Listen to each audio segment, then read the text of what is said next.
Hey, what's up guys? Welcome to another Tomb Raider video, and in this video we're going to be looking at Shadow of the Tomb Raider. We're going to be looking at the gameplay, we're going to be seeing how good it is, what makes it stand out from the other games, and what makes it special. Shadow of the Tomb Raider definitely has different elements compared to Tomb Raider 2013 and Rise of the Tomb Raider. The biggest element that separates this game from the others is it takes an RPG standpoint in comparison to the previous games. There's so many more different hub areas that you can go to in the game and talk to the locals and find quests to do. These hub areas are all different and they really allow you to get a feel for Peru, as you can see if it's a modern area or if it's a area that's filled with tribal Indians. But let's get into the gameplay. What makes Shadow of the Tomb Raider special is it includes many elements of the classic games and puts it into this one. I played this game on hard, which means it doesn't highlight anything or tell you where to go, so it's completely on to you to find out what to do.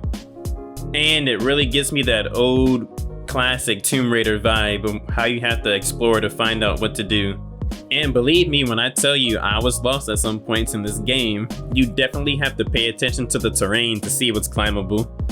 Even in this platforming, they include classic elements like rope swinging, which weren't present in the first two games of the trilogy. Now, since we're talking about platforming, the game does platforming really well. It includes some new things such as you can climb on ceilings now. The areas that you do platform on look very interesting and they definitely make you feel like you're on an expedition. The puzzles in Shadow of the Tomb Raider definitely have a more complex, intricate design compared to the simpler puzzles that were in the previous games. The puzzles usually take place in a very captivating location. These puzzles usually have their own theme. Sometimes you're working with light, sometimes you're swimming in water. You might just be burning blood. These puzzles definitely work that brain and you feel rewarded when you figure them out. And I'm not gonna lie though, some of these puzzles got a little complex to the point where I have to use Google. So you Rubik's Cube puzzle people will definitely have fun doing the puzzles in this game. I do like how one of the puzzles in this game requires you to go in your inventory and look at something. It uses like a Resident Evil type of element, and I think the game can use more things like that inside of it. When it came to the DLC puzzles, those puzzles were in interesting areas and the puzzles were just very creative too. To keep it a buck, the puzzles were better than the puzzles in the base game. I'm not gonna lie though, that tower one was definitely the most complex puzzle Shadow ever offered. The Wind DLC puzzle was definitely challenging. Once I figured it out and didn't use Google, I definitely felt like my IQ went up a couple of points. And they throw in some action at the end of it too, just what I like. With the inclusion of these complex puzzles, I definitely feel like Shadow of the Tomb Raider has that charm that the older Tomb Raider games had with their puzzles. Like, I'm a person who doesn't mind puzzles. If I can figure it out within 15 minutes, then I'm cool with it. But when it starts taking longer than that, then that's when I start getting annoyed. But I can definitely appreciate the complexity that these puzzles offered in this game. So let's talk about the game's combat. So this game focuses even more on stealth than Rise of the Tomb Raider already did. This game comes in with a hot new plate of new skills, especially relating to stealth that you can use. You can camouflage yourself in some mud in this game, and you can even hang enemies on a tree on some Dead by Daylight stuff. A lot of your favorite skills also return into the game, like chain takedown, so you can still be on your Assassin's Creed type stuff. Like, there's plenty of ways that you can pop up on Trinity in this game. So there's a lot of new resources in this game too. In this game, you can consume herbs, and they give you a different type of ability. Like, one heals you, one allows you to slow down time, one gives you more endurance, and the other allows you to spot other resources. On top of that stuff too, the game has a whole bunch of special ammunition too. You still have your explosive arrows and your fire arrows, and you get a new type of arrow which you shoot somebody with it. It's like a fear arrow and it makes them attack their other teammates. I guess they figured out poison arrows were OP in Rise of the Tomb Raider.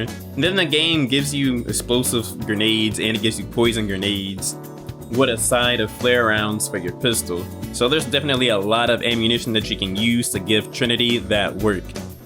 But with all these new ammunitions and herbs, you will definitely be out in the world trying to find the resources needed to craft all that stuff. One of my biggest complaints about this game is your regular guns do not do that much damage in comparison to your special rounds. Like, there's been so many fights where I'm fighting a Mayan savage and then I'm just unloading a whole clip of an SMG or an assault rifle into them, and they're hardly even phased. but when you fight regular Trinity soldiers, the bullets seem to do fine.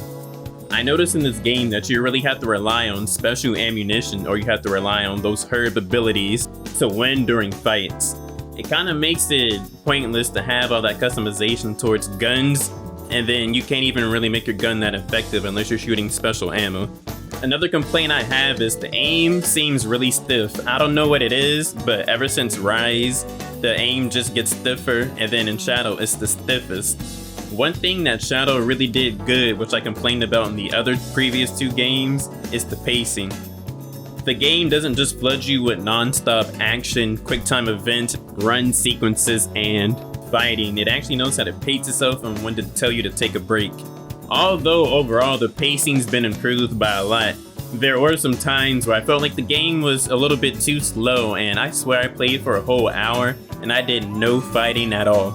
One of my favorite aspects of this game is the inclusion of the Yasuo, the Descent looking enemies, however you say it.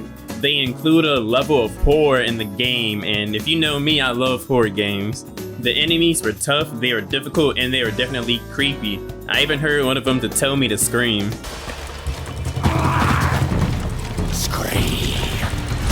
There was a section in this game where you only had a knife, and the game made you rely only on that and was in the environment to do some stealth, so it was a nice change of pace to the usual combat that you do.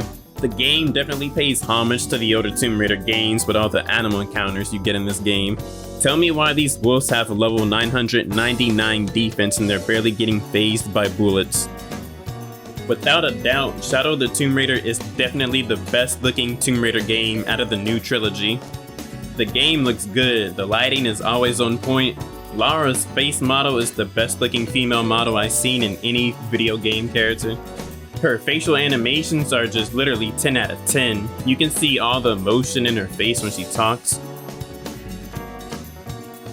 The water in this game looks great too, like it actually gives you a reason to go underwater and swim to see what's down there. The game offers a lot of outfits too, like there's plenty of things that you can craft. I found one of these outfits to be like if she was in an Assassin's Creed game and she had legendary armor. This will be it right here.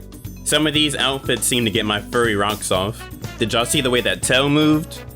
So let's talk about the final boss. The final boss is definitely more creative than the first two games in the trilogy, but I do have my issues with it.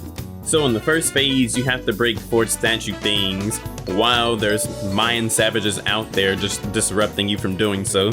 And they disrupt you because they have like 100% accuracy on their bows, and they're really good at sneaking up on you when you're low on health, and then you just get hit out of nowhere and you die. Second phase, you actually have to fight Dominguez and his god transformation, and this man teleports too, so he can sneak up on you too, and you still have to deal with the Mayan savages. And then he has this sword move where he like swings the sword and flames come out. Sometimes I notice that the flames go through certain walls and it still hits you. During this fight, you drain so much special ammo and you use all those herbs that get you certain abilities. During the boss fight, I found myself running away from the Mayan savages trying to find more herbs and stuff to craft. And then the game was crashing too at some points. I thought you were smart.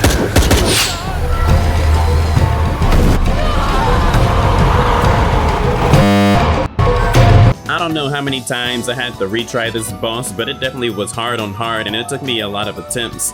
I think it would have been easier if your base guns actually did damage to the Mayan savages. But other than that, it definitely was a creative boss battle. The game offers plenty of side quests, and even though I wasn't that invested into the internal affairs of Petiti, some of these side quests were actually really fun to do, whether it was go rescue some people, go fight this legendary animal, or go to this tomb or whatever.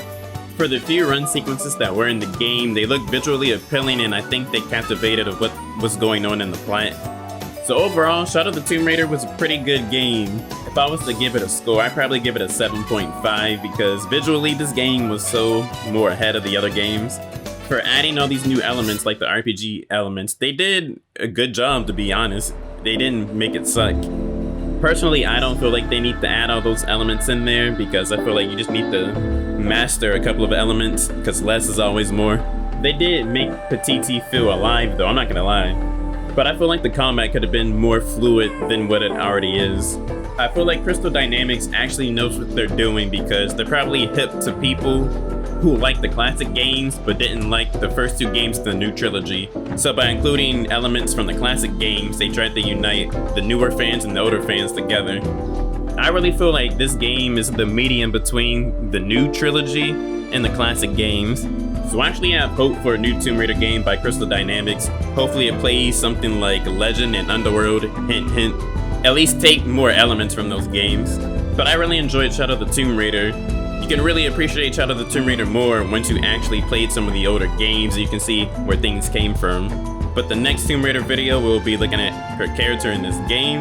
And you guys already know what time it is, so vibe out.